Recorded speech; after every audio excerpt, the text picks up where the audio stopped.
Breaking news. Your dream life isn't going to happen because you made a vision board. You're gonna need goals, grit, and some woo-woo shit. This podcast is about getting clarity on what you want, having the grit to do the actual work, and most importantly, constantly training your brain to be your bitch. Ready to be inspired? Here is your host, best-selling author, Una Duncan. Hey, welcome to Goals, Grit, and Some Woo-Woo Shit. I'm your host, Una Duncan, and I have something a little bit different for you today. It's February 2023 as I'm recording this, and I am just about to launch my Feel Good Life Design Mastermind again. So just for context, this is a 6-month program where I get super tight with a select group of people, and we set goals and we create habit loops, not just in physical health, but in all areas of our lives, our finances, our relationships, the business. It's basically like the program version of this podcast. And by the way, if you're interested in like the genesis of this podcast, so when my book Healthy as Fuck was a success, my publisher was kind enough to ask for a second book, but they said they wanted something broader than fitness.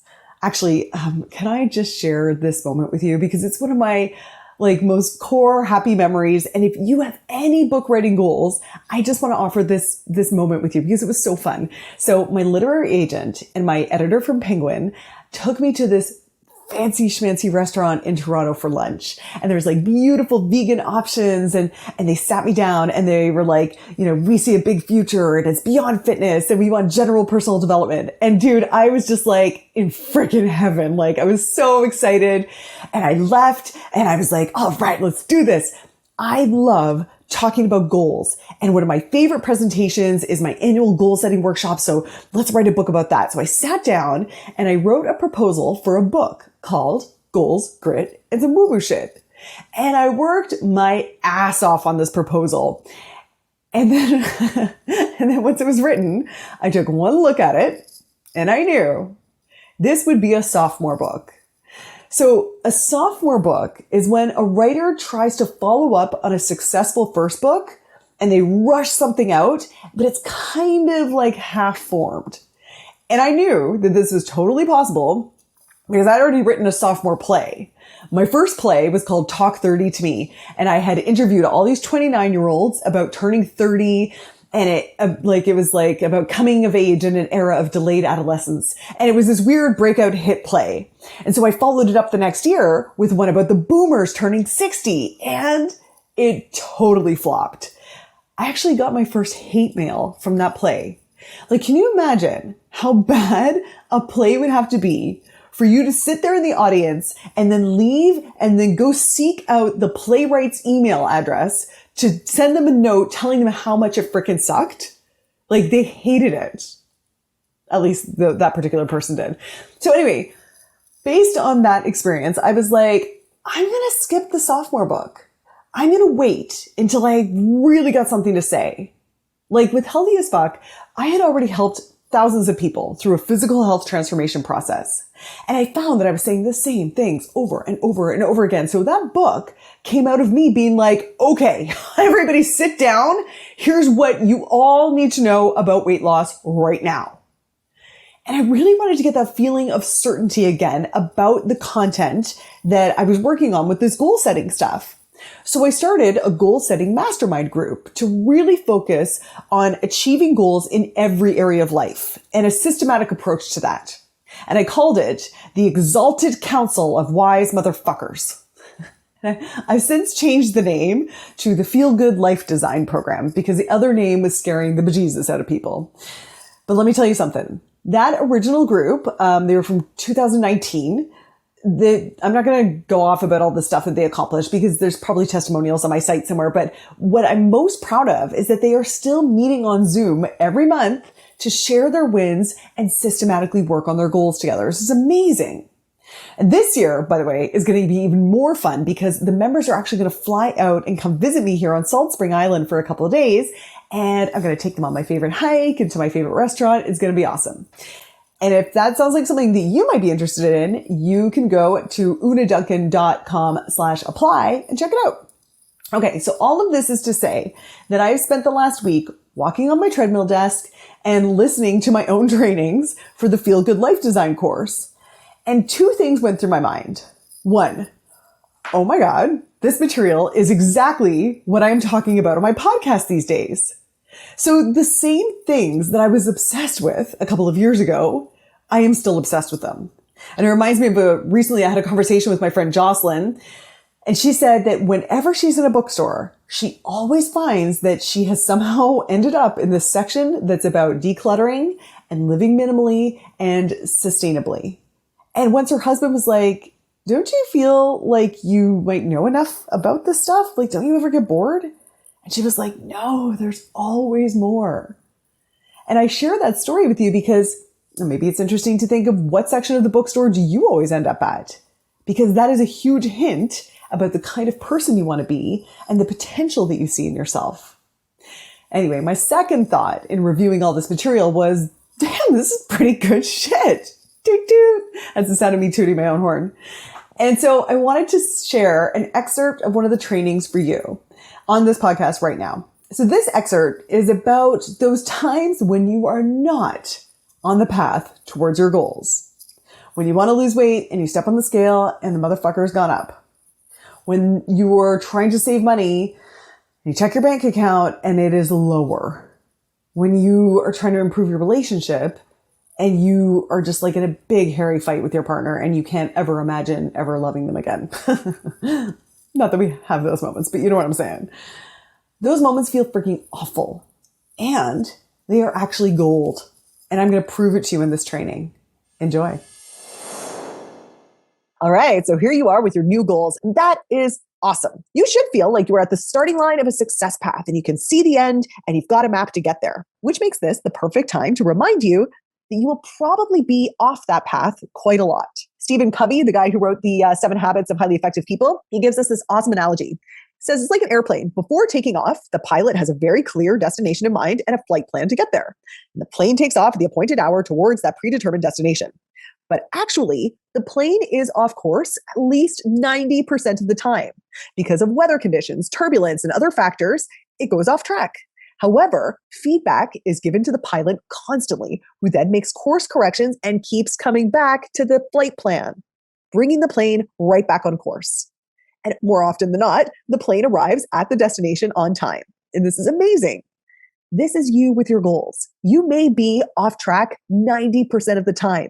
And you're going to be like that pilot who's constantly getting that feedback and course correcting to get back on your plan.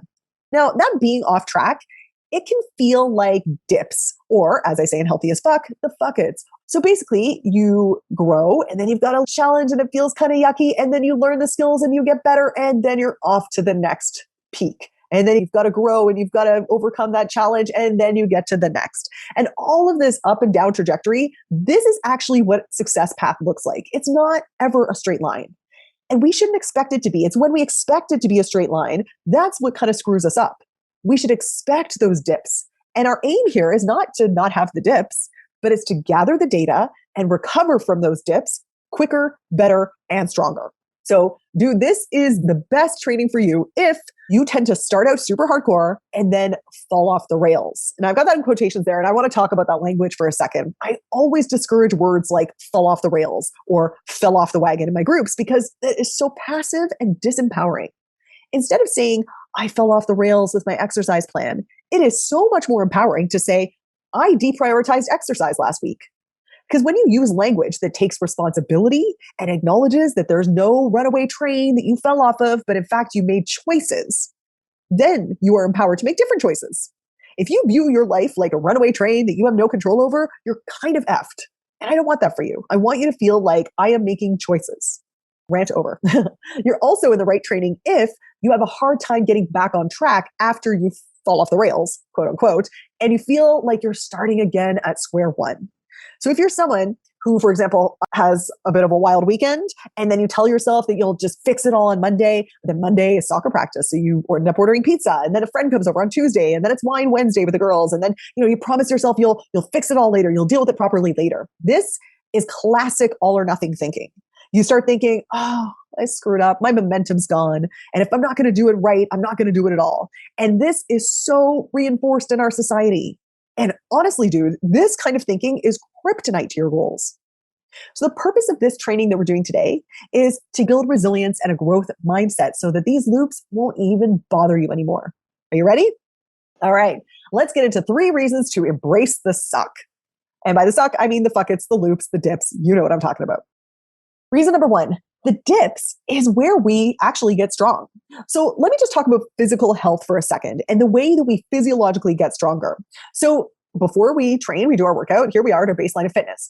Then while we're training, while we're in our workout, our baseline of fitness goes down because we are stressing our cardiovascular system. We are putting stress on our muscles. We're creating these little micro tears in our muscles. Then when we recover and rest our body, that's when we recover, those fibers repair themselves, our cardiovascular system recovers, and all of it, not only do we recover to our baseline of fitness, but we actually get this super compensation. So it's not that we compensate to our normal level of fitness. We actually get super compensation. We get even better than our normal level of fitness. And by the way, this can happen in even just one episode of training. This is called the super compensation cycle. It happens when you train appropriately, okay, when you stress enough, but not too much, and when you recover appropriately. If you don't allow this recovery, by the way, this super compensation will not happen.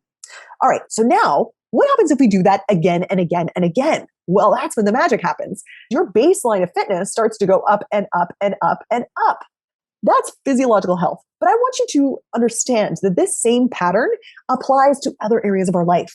So let's say for finances, for your business, okay, or for buying a house.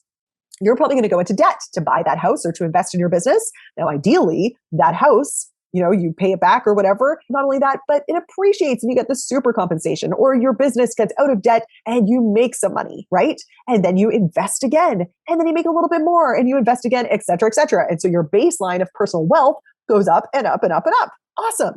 Now let's say in your marriage, let's say you hit a rough spot. Here's the baseline of your marriage and you hit a rough spot. It's really rough. But you improve your communication and you get better clarity on your partner's needs. And so you recover from that rough spot, not even back to where you were, but it's even better than it was before. Oh, and then you hit another rough spot. And then you again improve your skills as a partner and it gets even better than before. All right.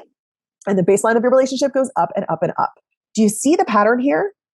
The money, the muscles, and the marriage are made in the recovery from the stressful times, from the dips. Okay. Reason number 2 to embrace the suck is we secretly like it. Now, we all think that we want to avoid the hard stuff, but science says we secretly like it. And when I say secret, I mean it's secret even from ourselves. If any of us were asked, hey, would you like to get fit, make a lot of money, and have an awesome relationship the easy way or the hard way? All of us are going to be like, easy way, please. We very much believe this. But listen up. This is one of those evolutionary glitches. We have an instinct to preserve energy at all costs, which makes total sense when just surviving required all of our energy. But as we've already discussed, our evolutionary instincts were designed to keep us alive in ancient times. They are not always helpful in making us happy today. So they did this study where they surveyed people at work when they were doing something really highly challenging. And they would say, how hard is what you're doing right now? And they would say, oh my gosh, it's like 8, 9 out of 10. This is really hard what I'm working on right now. It takes all my focus. And then they would say, okay, well, how are you feeling? On a scale of 1 to 10, how happy are you? And they would say, I don't know, like maybe a 7. And they'd say, okay, well, what would you rather be doing right now? And everyone said, oh, I would rather be like chilling. I'd rather be watching TV, whatever, petting my cat. Now, then they surveyed the same people at leisure.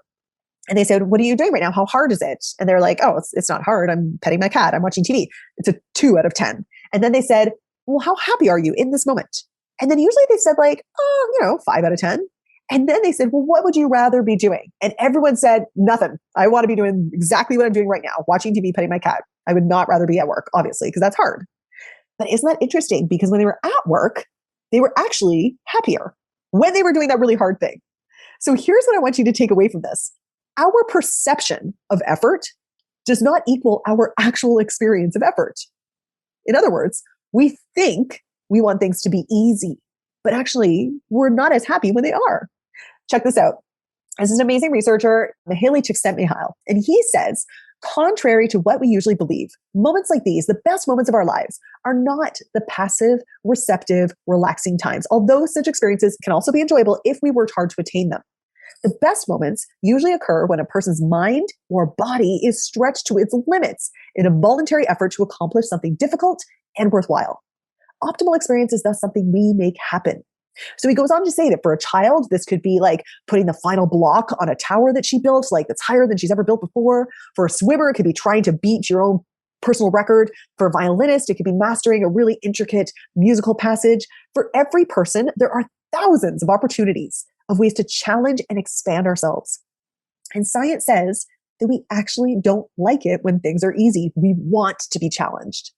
So maybe you're like me and you think stuff like this is probably really interesting. Like, statistics and psychology is really interesting. But if you were like me, you will often hear a scientific stat, but you don't really believe it until you can confirm it in your own life. So I want you to do a little thought experiment. I want to take you back to a time when a lot of people were doing an experiment in leisure. Think back to March 2020. So this is the start of the global pandemic and the whole world shut down. And I'm sure you remember it well. A lot of people were feeling very stressed. And a lot of people, because they were dealing with maximum stress, like I'm sure you remember, we didn't know what the hell was going on. A lot of people said, I just need to make myself feel good. So I'm not going to put any challenges on myself. I just want to be at leisure. I will watch a million movies and I will eat whatever I want and drink whatever I want because that's going to make me feel good. Now, without getting all judgy, because this is really just information for you, it's data, ask yourself honestly, if you did that experiment, did it work? Did it make you happier?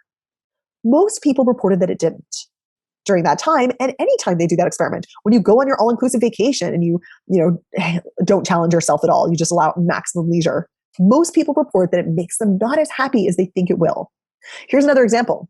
I had a friend who had a dog, and it was a rescue dog who was very aggressive and very hard to train. And so my friend took her to a dog expert, and the dog expert said, oh, this breed was bred to work. Give her work to do. So my friend was instructed to put these really heavy packs on the dog. And it was amazing. The difference in this dog, when the dog had the big heavy packs on, she was so much easier to control. She was so much happier. And this is the deal. We are work dogs. We are designed to work.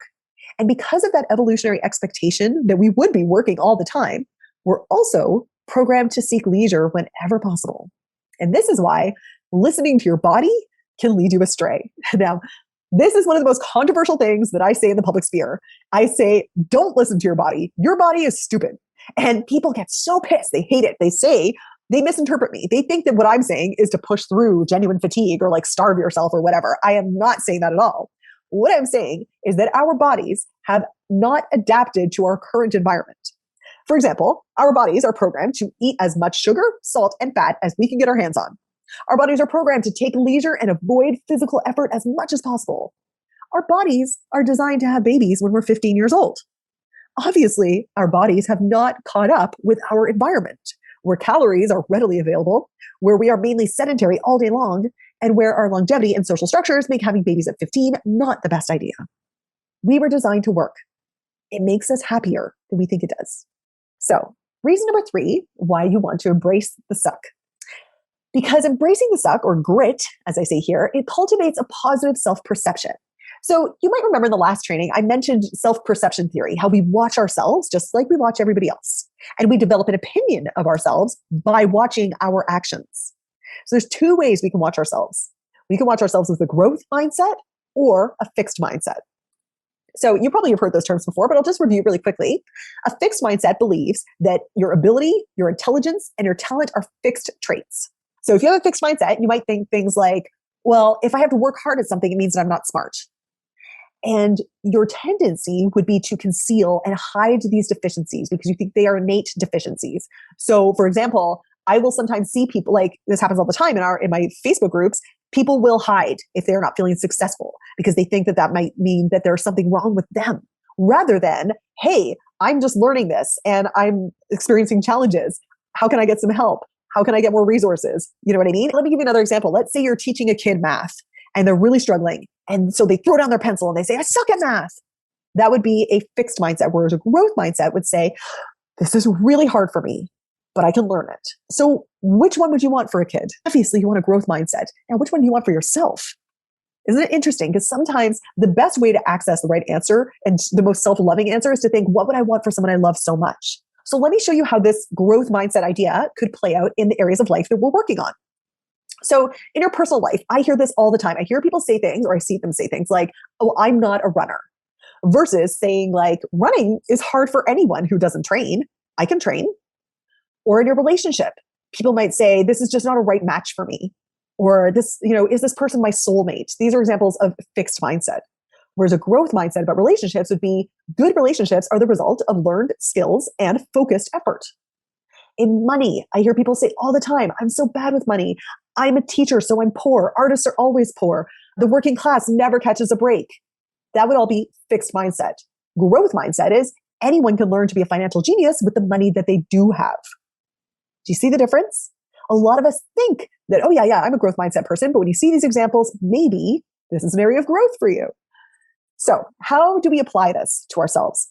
How can we use growth mindset to help us get through those loops, those moments when we're off track?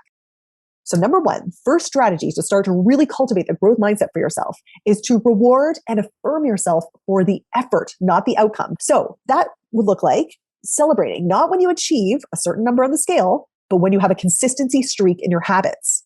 Second thing I want you to do to start to cultivate a growth mindset is use the word yet. So instead of saying I'm not good at burpees, I'm not good at burpees yet. I'm not getting along with my teen yet. I have never been able to save money yet. Do you see the difference? Especially if this is an I statement that is limiting, I really want you to start adding that yet. Watch your language. Your language creates your thoughts, creates your life, right? Now, one of the reasons why I am so enthusiastic about a growth mindset, it is the ultimate expression of self-love, because it encourages you to love yourself exactly as you are and to push for your potential. So many people they're afraid to love themselves right now because they think they will be letting themselves off the hook, right? If I allow myself to feel love for myself now at my current weight, then I won't be motivated to do the hard actions to lose weight. It's just not true. That's a fixed mindset that's assuming that the only motivation that you have is the belief that something is innately wrong with you right now. A growth mindset thinks there is nothing wrong with you right now because you see yourself as a learner. A learner knows that they are constantly in a state of being improved. A learner knows that there is no end goal, really. They're motivated by the effort and the learning itself. And a learner believes that they have unlimited potential and possibilities. You might have so much growing to do, and you are also totally perfect and totally lovable right now.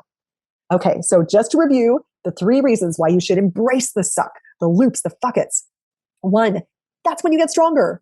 It's the recovery from the dips that actually makes you stronger in your muscles, in your money, in your marriage. 2, you secretly like it. The dips, the hard stuff, that effort, it actually makes you happy. You think you want it to be easy, but you don't. Our perception of effort does not equal our experience of it. 3, it builds a growth mindset. Embracing those dips and coming back from them encourages a growth mindset. And a growth mindset not only gets you better results, it improves your self-esteem, and it is the only psychological framework which allows us to be both delighted with ourselves exactly as we are and strive to improve towards an even greater potential. In other words, it's the only way it's going to make us happy. And as you know, that is the point of what we're working on here. So, who loves the suck? We do. Okay, so I hope you enjoyed that training.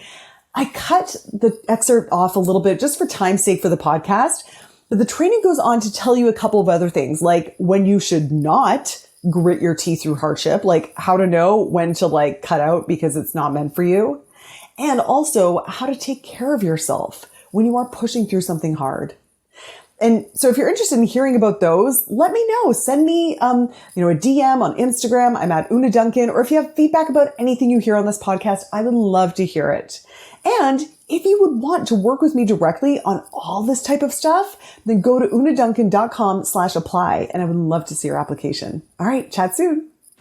Hey dude, thanks for listening.